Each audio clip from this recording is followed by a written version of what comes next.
2024, and we're so happy that you could join us for this month's Geriatric Echo webinar. My name is Sarah Tompkison, and I'm a social worker and really happy to be part of this Geri Echo Hub team. I wanted to remind everyone that this CME activity is jointly provided by the Queen's Medical Center and UH's Johns Jabsum Department of Geriatric Medicine. Joining me this afternoon is our interdisciplinary geriatric echo team, who are all willing to teach and to share our collective experiences with you. Please welcome our advanced practice nurse, Courtney Nunukawa, and joining us are two new members, Dr. Reese Bueno, who's a pharmacist at Kokua Kalihi Valley, and also Miss Susie Neufeld, our physical therapist that's joining a team, and our psychologist, Dr. Lucas Morgan, and finally, Dr. Rita Bell Fernandez, who's most recently has received her Juris Doctorate degree in law, and so we need to congratulate her. So it's like MD, JD. She just passed her bar, I believe this past fall. As some of the housekeeping points that I want to make, you can already see in the chat that there's a link for the evaluations. So please refer to doing those evaluation forms if you want to get the CMEs and CEUs for this webinar. Your comments are very important and have been useful to us in the past for our planning committee and for future programs as it relates here to Geri Echo. With regards to ECHO, we want to emphasize again that these seminars, they really serve as a forum for mutual teaching and learning. As the ECHO motto goes, all teach, all learn. So it will take all of us to create a community of learning.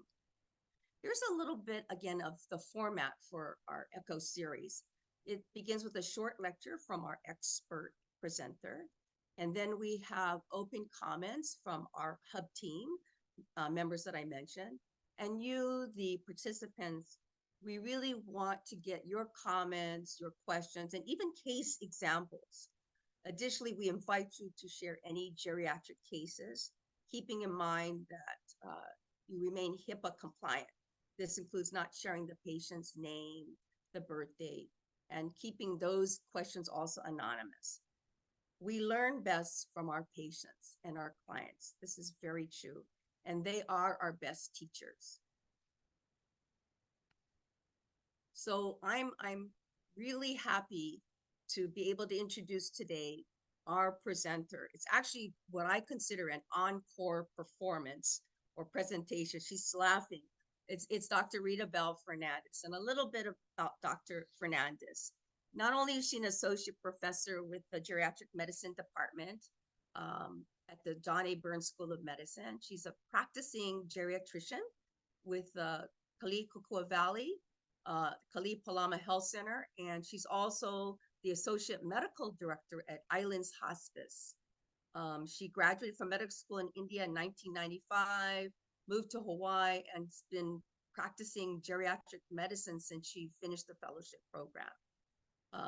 Most importantly, she was the co-principal investigator of the Hawaii Alzheimer's Dementia Initiative, which is a grant from the Administration for Community Living. Dr. Fernandez has championed memory clinics across the state of Hawaii to provide comprehensive dementia care. So it's really no surprise to me that she's taken a keen interest and made a commitment to becoming a master trainer of the National Task Group on Intellectual Disabilities and Dementia Practices curriculum. So without any further ado, let me introduce Dr. Fernandez to you. And you should, if you want to know the topic, you should be you're sitting in on the early detection screen for dementia tool. This is part 2. Thank you, Dr. Fernandez. Thank you, Sarah, for the kind introduction, and welcome everyone. Happy 2024. Wishing you all an amazing year ahead. I will share screen and let's begin this presentation.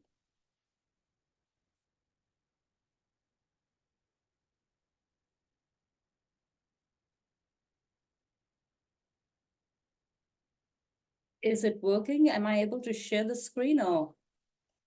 We're not able to start the slideshow from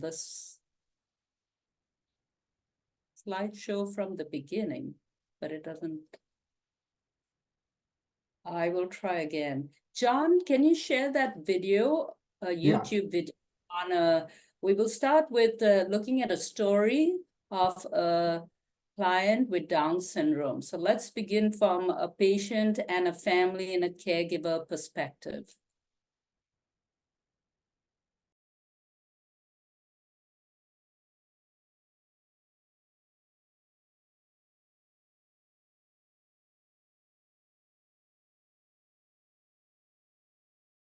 I'm Mary Pat Groffwallner, and this is my sister Ann Carly Galoon.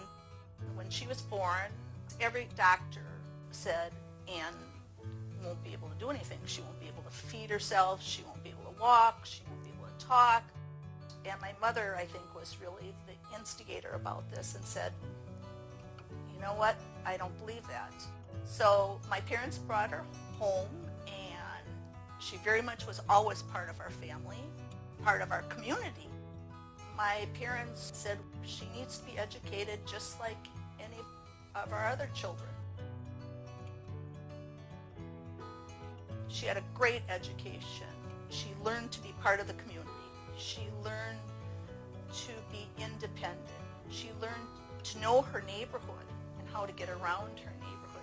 She knew how to go to school by yourself and ride your bike, right? Mom. No, you don't ride your bike anymore. When she went to Gensland, that was really when we wanted to develop her to be able to take the city bus. She'd go to Nicolay High School on Sundays and swim, and she was in a bowling league, and she'd win trophies. She loved all the socialization. She was very, very, very social.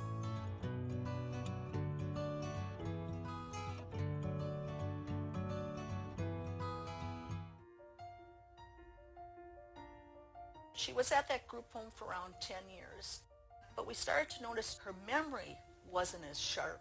She was losing her money skills. She was losing some of her independence skills, and she repeat herself over and over again. And she'd start to say, I don't know what to talk about anymore. I don't know what to say.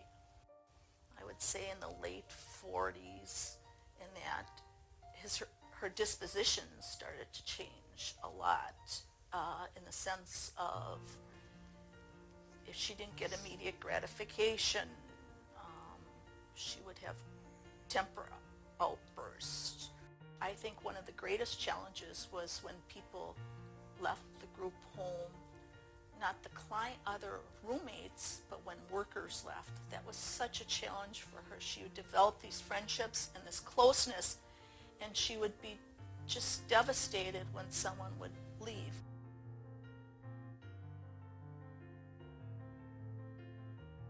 And now, just like before, she loves movies. She loves all the Disney movies, right? And your mom. Yeah, you have all the Disney movies in your room.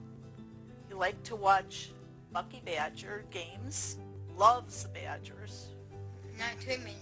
No, yeah, you don't go swimming anymore. What do you like to do on On the boat. She likes to go on a boat because she likes a boat ride. What else do you like to do? To the doctor. She likes to go to the doctor and ask them tons of questions. And you can really see the doctors that take the time and listen to her and try to understand her. And if they don't pretend they understand her when they really don't. But they have been wonderful, and if you're not happy with it, I think my recommendation was find out, ask around. That is very important to our family.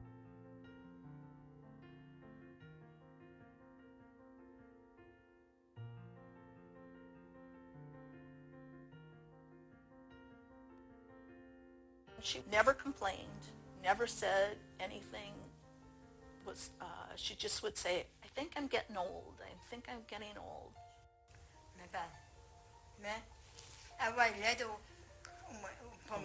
She loves pictures of herself and letters. Those are the things. When everybody leaves today, she'll say, let's write down what I did today and what happened. And so I'll write it down, and then she'll copy that, and then she'll send it to all the people that she thinks needs to know her adventures for the day.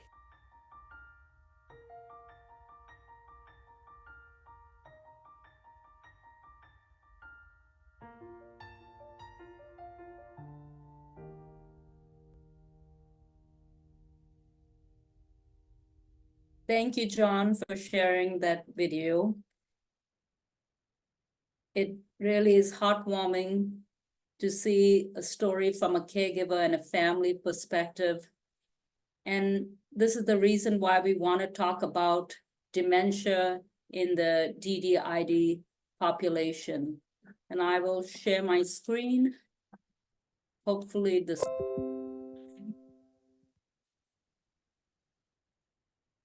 Okay, better luck. The objectives for today's session is to describe a new tool called the EDSD, and to understand the value of this tool as an administrative tool and provide suggestions for completing the form. I would like to add in the chat file, John, could you add, or Michaela, if you are on, if you could put in the EDSD scale, please, so people can follow along. Thank you. Okay. So what is the risk of dementia in this population? Most adults with intellectual development and disabilities are typically no more at risk than the general population. However, adults with Down syndrome are at increased risk. They happen to get dementia at a much younger age, and it is a more rapid progression. The traditional screening tools are not useful. Now we are used to tools like MMSE, SLUMS, MOCA, and we learn a lot of tools in school, whether it's nursing school, social work school, medical school. We're taught some scales to detect dementia, but these scales and tools are not useful in this population. So an alternative tool has been put forward by the NTG, which is the National Task Group for Adults with Developmental Disabilities. Here is the NTG EDSD. The EDSD stands for Early Detection Screen for Dementia. This has been adapted from two previous tools that were earlier scales called the D-Squib, and there was another dementia screening tool. They were the older tools, and now we have the NTG EDSD. So when does one begin to administer this scale? The recommended age is for Down syndrome, begin at age 40, then annually. And for non-Down syndrome, you can begin at age 50.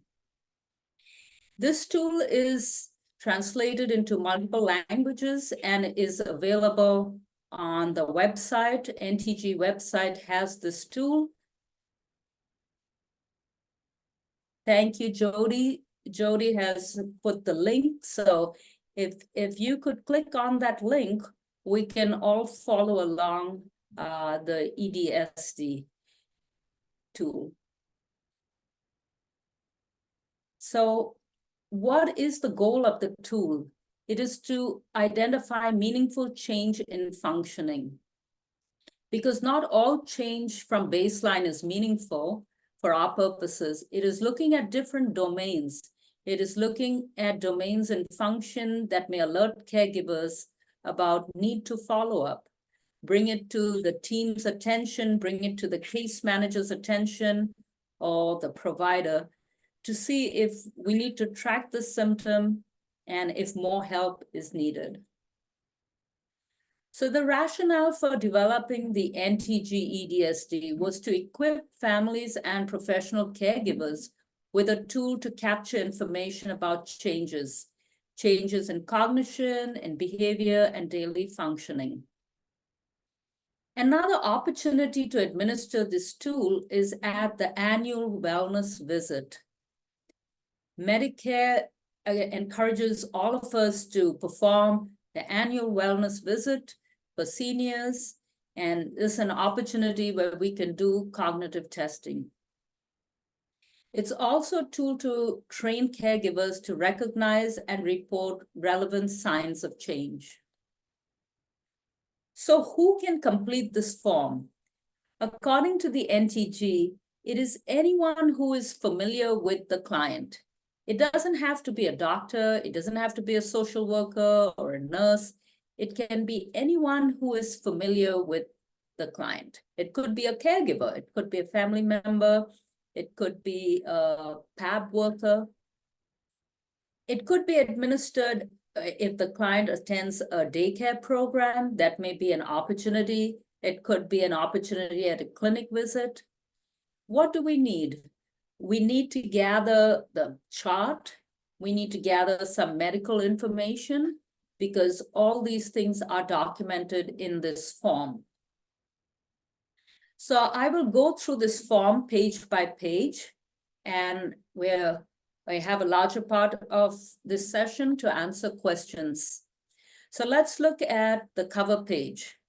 The cover page essentially has the demographics, the date of birth, sex. It's also looking at the level of intellectual disabilities if known. If it's mild, moderate, severe, if there's any developmental disability, if there's what is the living arrangement. And that's important whether the client is living alone, whether they're in a group home, a foster home, a care home, a nursing home. So all these different settings are also important, and you will see that at the lower box at the bottom. Let's look at page 2. Items 10 to 15 is the opinion of the rater. How is the person's current physical and mental health compared with last year?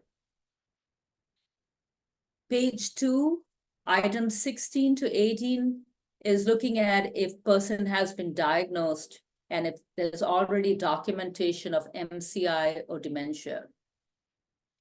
To me, the most important one of this page is box 14. Box 14 is looking at significant recent life event. Was there a death of someone? Were there any changes in the living arrangement? As you saw in the video with Anne, when it changed, she lost the caregivers, the persons who took care of her, the ones she was familiar with, the staff she was familiar with, and that really upset the client. So these changes are important, whether there was any illness, any hospitalization, new roommates, because you don't know whether you're dealing with dementia or you're dealing with depression, or you're dealing with delirium. These are the 3 Ds, and we need to consider that for our differential diagnosis. What about page 3? Page 3 is looking at activities of daily living. And it's also looking at language, communication, the sleep-wake cycle, and the person's ability to ambulate. Now, these ratings are put on a Likert scale. A Likert scale is a range, whether you agree, you somewhat agree, neutral, disagree, or strongly disagree. And you are asked in this Likert scale to see if something is worse or if it doesn't apply, if it's a new symptom. And it's a way of capturing all these changes. So let's look at page 3, items 19 to 22. raters are asked to check on a Likert scale whether it's always been the case, always but worse, it's a new symptom in the last year, or it does not apply. Now, what has always been the case? If Keenan always needed help in bathing, it has always been the case. Or if someone does not initiate conversation, that's always been the case. Or somebody always sleeps excessive amount, then he would say, always been the case. So that is that person's normal. It has always been the case and it's not new for the person. So when you're choosing always been the case, you are indicating this is usual for the person and there has been no change. What has always been the case but worse? Say Rose needed verbal prompts to complete showering, but now Rose needs hand-over-hand assistance. So it's always been the case, but now it's a bit worse for Rose. She needs more help. What if Rose has mobility problems? Maybe she used a walker before, but now she needs a wheelchair for anything further than short distance. So you see the mobility has now gotten worse. It's always been the case, but worse. So when you are choosing always been the case, but worse, you are indicating that the person has lost more skills and is less independent with an activity of daily living for which they already had problems. So you are indicating that the situation has gotten worse. What about a new symptom? When you look at pages 3 to 4, what is the new symptom? An example, Walt has episodes of incontinence which began 3 months ago. So that's a new symptom. Walt has become lost when walking from his program twice in the last 6 months. That's a new symptom. It is something that happened recently. By choosing new symptom, you are indicating that this was not a problem in the last assessment, and we are hoping that these assessments are done annually. So it's a change that has occurred in the past year. It wasn't a problem before, but it's a sign of change. It's a new sign. What about does not apply? When we choose does not apply, we mean Joy does not need assistance with showering. She does not need assistance with dressing. Or maybe Joy has episodes of mild forgetfulness, but it doesn't interfere with her work or daily activities. By choosing does not apply, we're indicating that this is an area in which Joy does not have a problem. So look at page 4.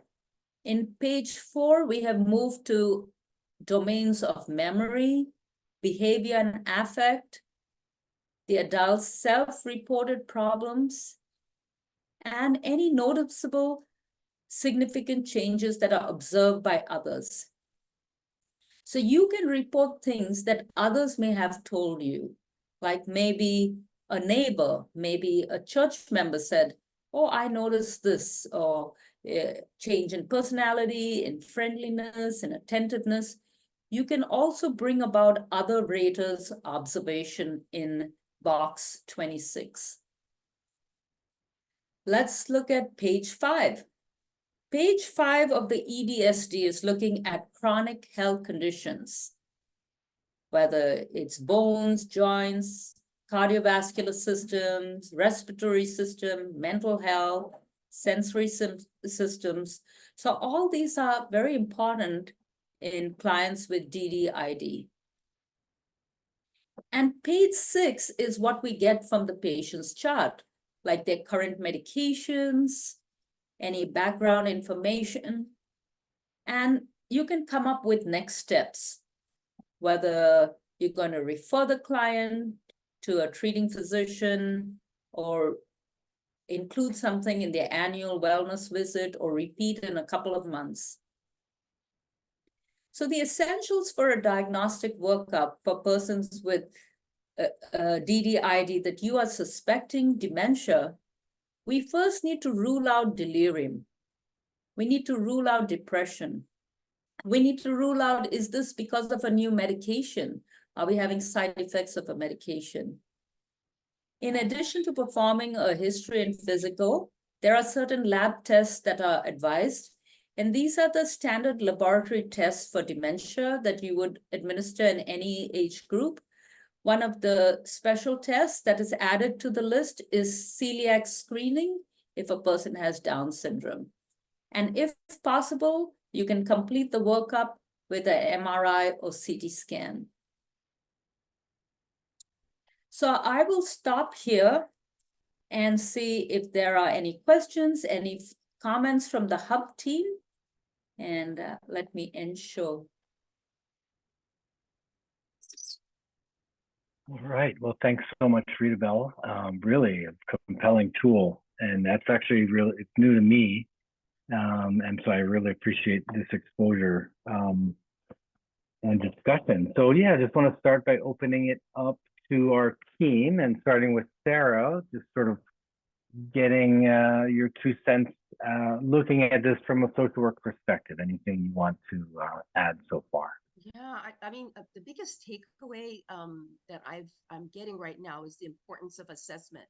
You know, assess, and just don't assume that a person that has a history of developmental disability just is going to, not everybody I understand gets dementia just because they have a diagnosis of DD. Is that correct, Dr. Fernandez? And I put my question in the chat too about seizures, the onset of seizures. Yeah, I will, thank you, Sarah, for bringing that point. Alzheimer's disease presents differently in the DDID group.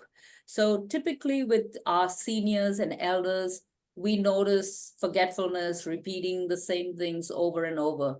But in this group, you might get new onset seizures. You might get changes in sleep-wake cycle. You might get incontinence when there was no incontinence before. So your question about new onset seizures, yes, it is possible that Alzheimer's disease, which is the commonest form of dementia in this group, could present as new onset seizures. Yeah, I found that very interesting. And for people that are in the audience, the reason I'm trying to remember things is the NTG periodically does have training, and we were fortunate in Hawaii that somebody, I don't know if it was the ACL, maybe Jody can chime in, somebody funded the training that was made available for people that directly are working with ID and DD. And we had a great representation by the State Department of Health, by staff, and they're going to be adopting this tool, which is so cool. And they're looking at their current group homes and their case managers and the caregivers, like you mentioned. So as a social worker, first assess, and you have to, because as Dr. Fernandez says, you want to rule out that there's not a depression going on or delirium. And I think oftentimes they may not be able to verbalize that depression or delirium. So that's my take. All right. Very interesting. And there's so many, each sort of unique complexity creates important things for us to consider when there's comorbidities, which is usually probably the norm versus the special case. So yeah, next we're, how about Reese? From a pharmacy perspective, any questions or things to add at this point? Well, when I was looking at the screening form, I was happy on number 14, they noted medication adverse drug reactions, as something to consider. And I see number 28 on page 6 are current medications, and they break it down by medications that are for chronic conditions, treatment of mental health disorders or behavioral problems. They broke it out, and then treatment of pain, because many of the patients, they may have polypharmacy, or medications may get added through the years and not fall off. So that is something to consider. And also, as our patients age, their metabolism changes, and definitely their clearance may change, and some medications may need titration up or down depending on the patient and their conditions or experiences that they're having. And also to be mindful of medication cascades of, one medication is added, it causes a symptom, and then another medication is added to treat that symptom, and so forth and so forth. And then that's another factor in polypharmacy. Yes, thank you, Reese. Really important things to keep in mind. And it does seem so common that when so many providers are looking at a client, it's easy for medication sort of issues to be missed sometimes. So that's definitely a really big factor for a lot of folks. Thank you. Okay, Susie, how about you? Anything, questions or thoughts to add? I work with participants at the ARC program. So we work with the geriatric intellectually disabled, participants that attend ARC. And one thing that I've just noticed over my years of working with intellectually disabled, elderly folks is that you really do need to look at the whole person, and that they are aging the same way that a non, like intellectually disabled individual is. So you do really have to look at okay, fall prevention, the dementia, the onset of dementia. I have numerous clients, who do have Down syndrome, and where we do see the onset of dementia around their 40s and 50s. And so it's just, I think it is important to look at those, they do have the same aging issues and the same and it's going to be a little worse, because of the just the fact that they have other issues. Thanks, Susie. I appreciate that.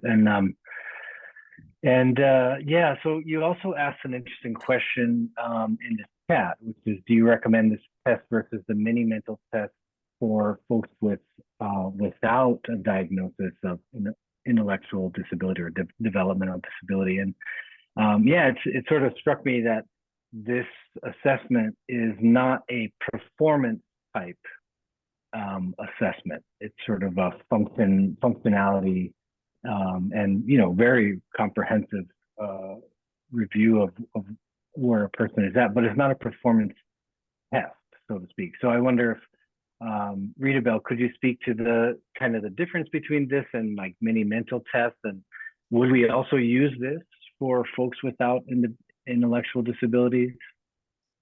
Yes, thank you for the question. The recommendation is not to do the mini mental status in this population.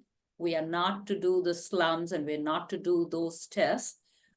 The recommendation is to use this tool, this new tool, to detect and diagnose, and it's more like a screening. It's an early screen, early detection for dementia in this population. So do you recommend it for individuals who don't have intellectual disabilities? If they have developmental disabilities, we recommend this tool. And I will ask Jody, who is our project coordinator on the ACL grant, Growing the Circle of Care in Hawaii. This grant has been awarded to Catholic Charities. And Jody, could you speak more about this tool and what we are hoping to achieve with this tool in Hawaii? Thank you, Rita Bell. Yes, okay, to answer the question, it is recommended that the person that knows the person the best fills the tool out. Not necessarily a doctor ever, or a service provider that's just helping out. If there is not a family or a primary caregiver, then it would be the person in the facility that knows that person the best. So for our grant this time, we're lucky enough to get yet another grant from ACL that focuses on increasing resources for people with IDD and their caregivers. And we're lucky to have Rita Bell being a trainer, and Sarah took the NTG training. Thank you, Sarah, for that. there's a great coalition, Bridging Aging and Disabilities grant given to DD Council. And that network has become key in collaboration for us with leadership to finally get the EDSD recognized, implemented, and tracked for the grant. So Susie, I would love to talk to you. I know we've talked about other things. We would like to collaborate with organizations that do serve people with IDD, aging with IDD. And Dr. Fernandez is co-principal investigator of our grant. We really do need to track for the grant. This means we would love it if we partner with people who can, you know, deliver the intervention with the primary caregiver or the person that knows that person the best, and what has become of the test. You're supposed to share it with the doctor. Then the doctor is supposed to put it in the chart. And this is supposed to be ideal best practice, not just do it and leave it on the shelf, but do it annually with a baseline, you know, starting at age 40 for people with Down syndrome, maybe even 35. So Dr. Fernandez will be leading that effort. And we're presently going to partner with Special Olympics, with Lanakila Pacific, DDD, DD Council, but we need other collaborators. And so it is an effort that we're very happy that we're able to do again, because we started this in 2015 when Dr. Fernandez worked on another grant where we did the NTG training. We did the training, and as many times as the case, not much came of it. Training about 80 people. The only person who delivered the training was Rita Bell.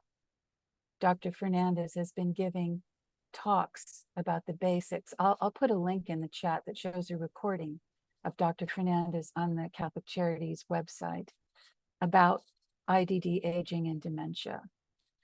Now we're focusing pinpoint on EDSD because it is so important.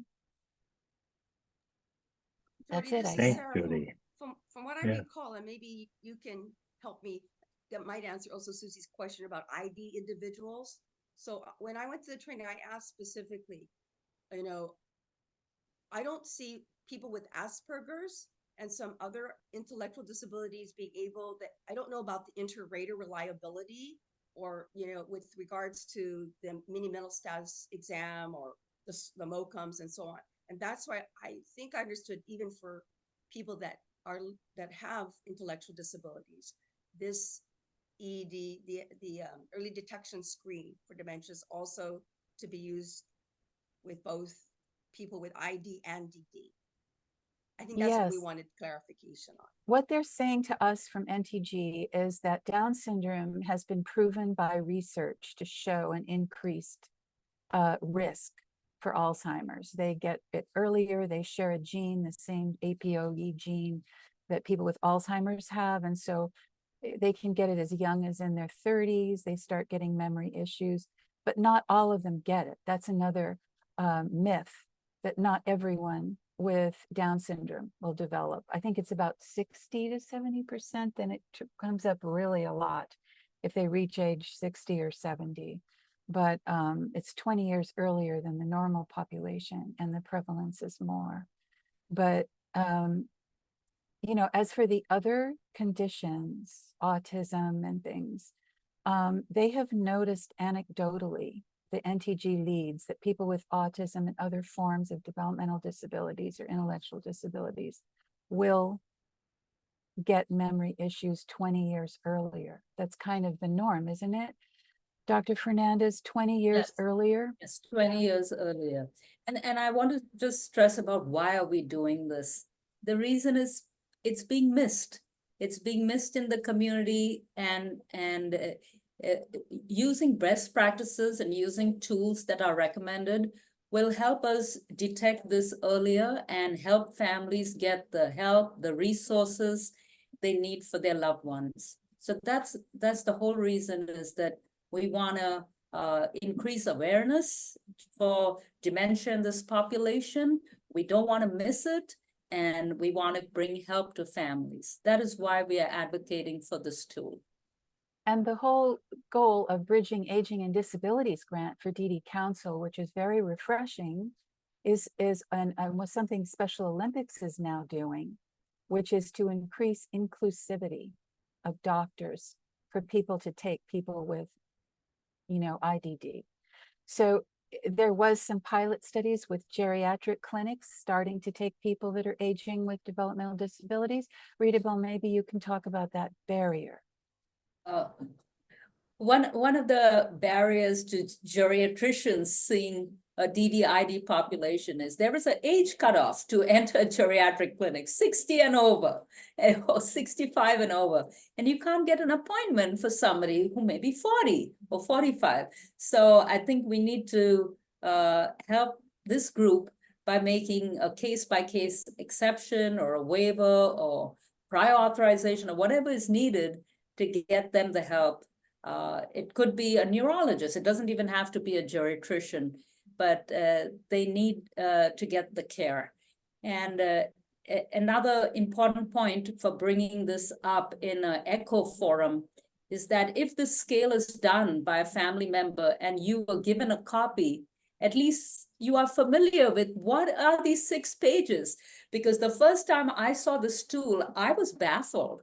I was baffled because there were no points. And I'm so used to points. Whether you do a MOCA, you're going to score something. Whether you do a mini mental, there are points. Whether you do a slums, you're adding points and you're giving a total score.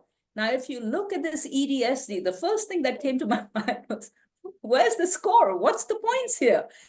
And that's when you realize that each person with DDID is very unique. And the severity is so different that you cannot compare them to another group. You can only compare the person to themselves from a previous year. So that's why the baseline is important. And administering this annually, you are looking for change. So that's what we're trying to capture, is change over time. So you will notice there is no score for this tool. I'd like to add that ACL, Administration for Community Living, has been giving dementia grants since 2011, 2012. Hawaii has gotten like 4 of them already. And each time they require that the grantee works on this issue because the NTG people have been advocating so powerfully in Washington to have this recognized. It was just, just people were not doing accurate diagnosis. People were getting, diagnosed with dementia when it was actually depression, which is very dangerous because, and treating with medications that were making them groggy. So the caregivers were reluctant to even take them to the doctor, worried that these behaviors and the diagnosis would lead to these drugs that made them worse, they felt. So it's really important to NTG, and they really have powerfully advocated. That is why, ACL has offered these grants, but made it a requirement that states work on this.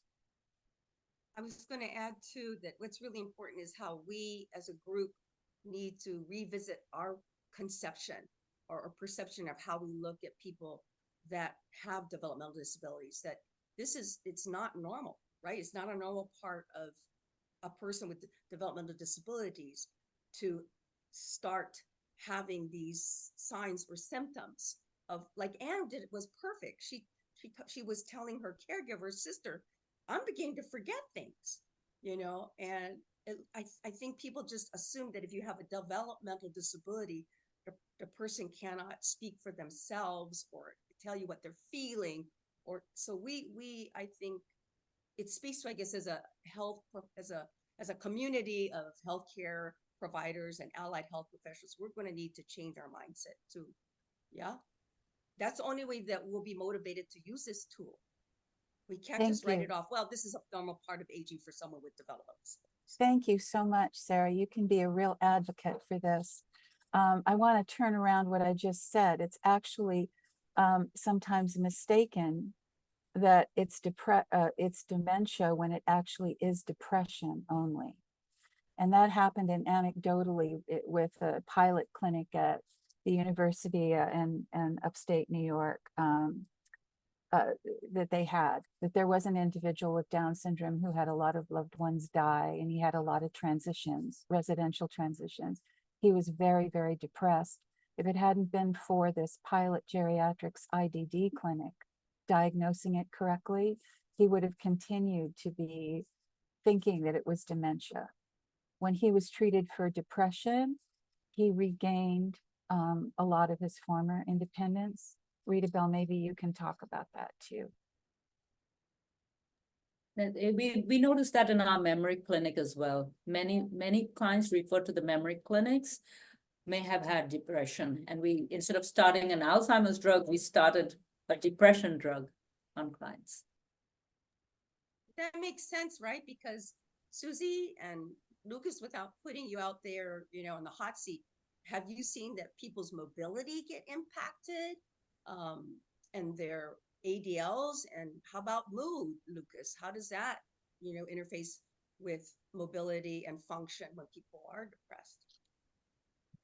Yeah, I mean, I think this comorbidity and distinction between sort of ambiguous symptoms of, is this depression, is this dementia,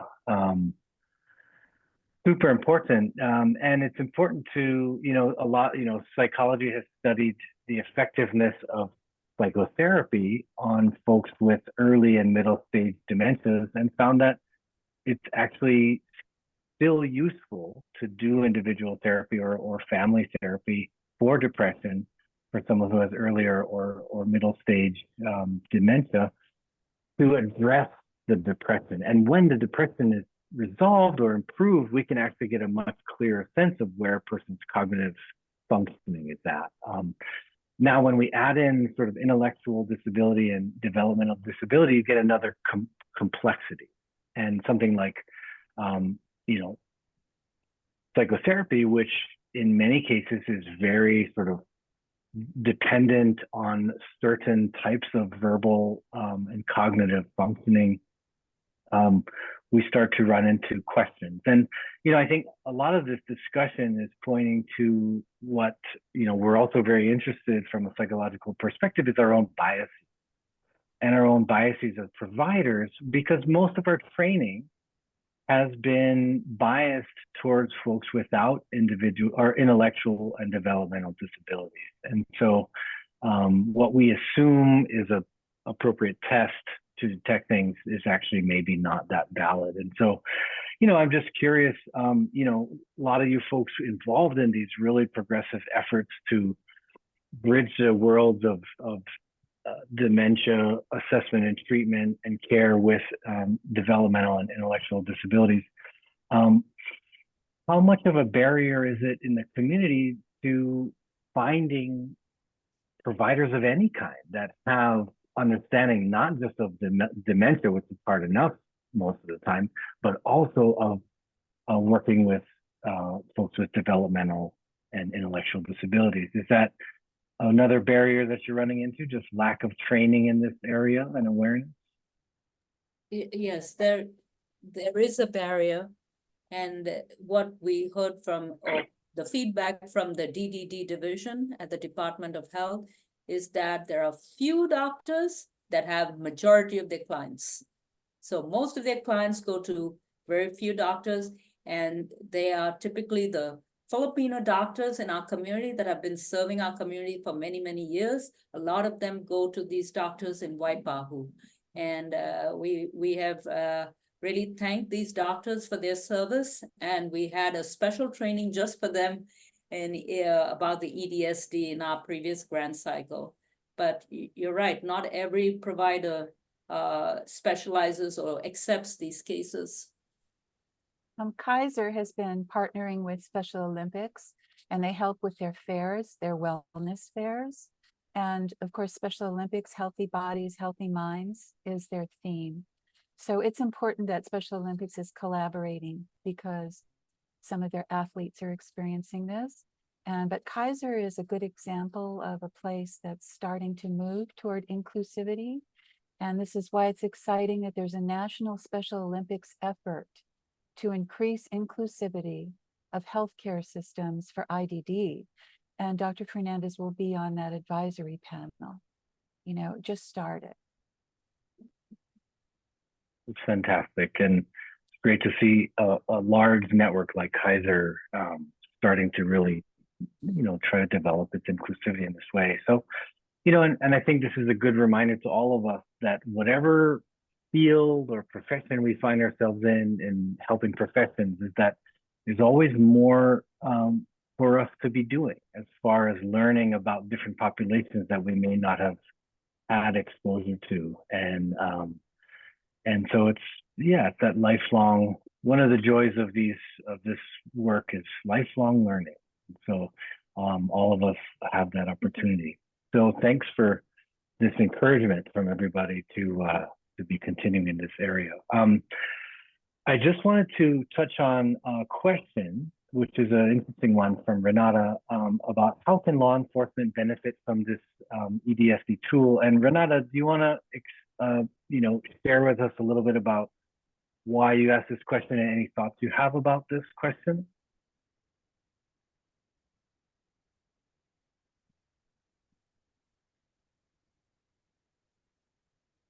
And I'm assuming that, and you can jump in anytime, I'm assuming that, law enforcement doesn't maybe usually have a lot of training in working with individuals with IDD challenges who may be involved in the legal system, and wondering how maybe this tool could be used to help get sort of a more compassionate, understanding view of folks that may be involved in the legal system.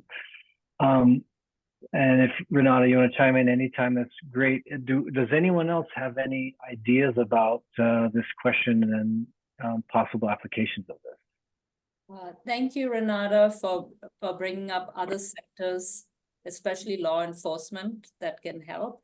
What we have done on our other grants is a dementia friends training. We have held dementia. We want to make dementia-friendly communities. So it's not just age-friendly, but we want dementia-friendly communities. So one of the trainings that we have offered and one of the groups that have benefited from the Dementia Friends training is the law enforcement. And they have attended our trainings in the past to become a dementia friend.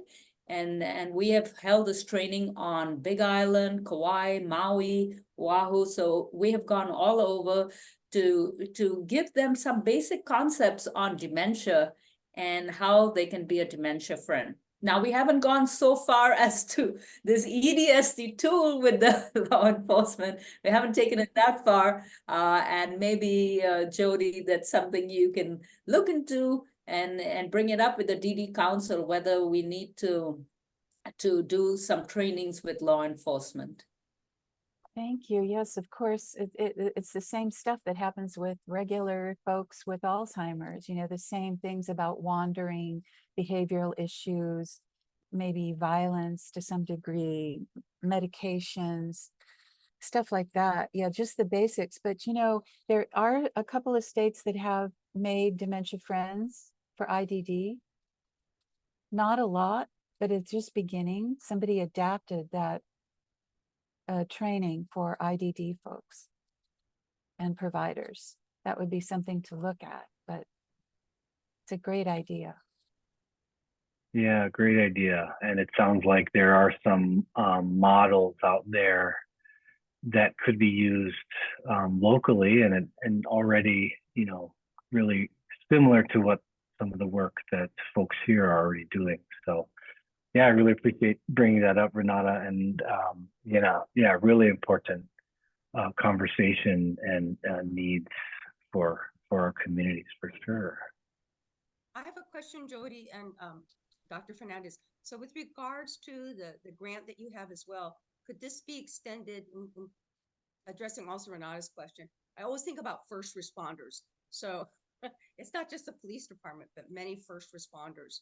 It's just, all it is just lack of education and the lack of awareness about people that have developmental disabilities, how it presents, how dementia may present itself in terms of those behavioral challenges that Lucas spoke about. I'm hopeful that Department of Health, they're going to be the catalyst because they're pretty much committed and invested. They've training people, and it only seems like that would be like a natural transition. They would share that information, right, with their first responders, the EMS. I don't know if I'm assuming something, the fire department, but yeah, because it really affects everybody here, in the community.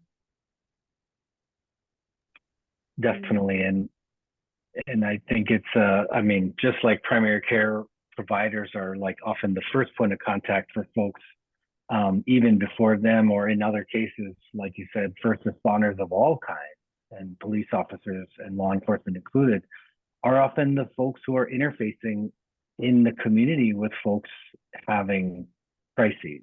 And so, bring up a really good point about the need for collaboration, as Renata said, that is lacking across not only health disciplines, but actually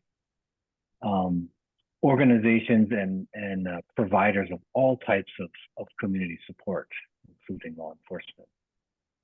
There is some initiative towards this where they're looking at, community health workers interfacing with the first responders, because maybe the person doesn't need to be in an ER or an urgent care. Maybe they need to be taken to a rehab center or so I think there That's is a lot absolutely of. true, Rita Bell. When I was working in the ED at Straub, we had a case where some well, he was an adult male. He actually showed up at the ED. He was someone with autism, and the poor mother was taking a nap on Keenan Street. So he had wandered away. I don't think so he wandered. He was bored as his mother was taking her nap, which she deserved. And he just showed up in the ED. Everybody in the ED, from the physicians to the security guard, call social work. We have this person that's, confused, can't really verbalize, and had autism. So social work jumped in, and we just we figured out like where he lived. But you're right, everybody's impacted by this, and there's just so many biases that you speak of, Lucas. That, oh, this is an adult, maybe he's got a mental illness, maybe no, he's just lost and bored. It's about safety, isn't it? It's always about safety. And, one of the things we are proposing and doing in our grant will be offering expert panels, not ECHO, but ECHO-like, without case studies, of expert panels on different IDD topics. So Dr. Fernandez will be participating, NTG experts will be participating, and for safety issues like wandering, thank you, Renata, because we should invite somebody from first responders, law enforcement to be on that. And I hope all of you, we can put announcements out if you're interested on these topics. I think we're going to do about 6 of those per year for the next 3 years. Wow.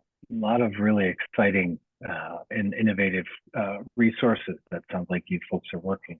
So, the more collaboration across disciplines, across folks in all walks of life in our communities, the better. And that's why I'm really grateful for having the opportunity to be a part of this ECHO, because this is one step we can take.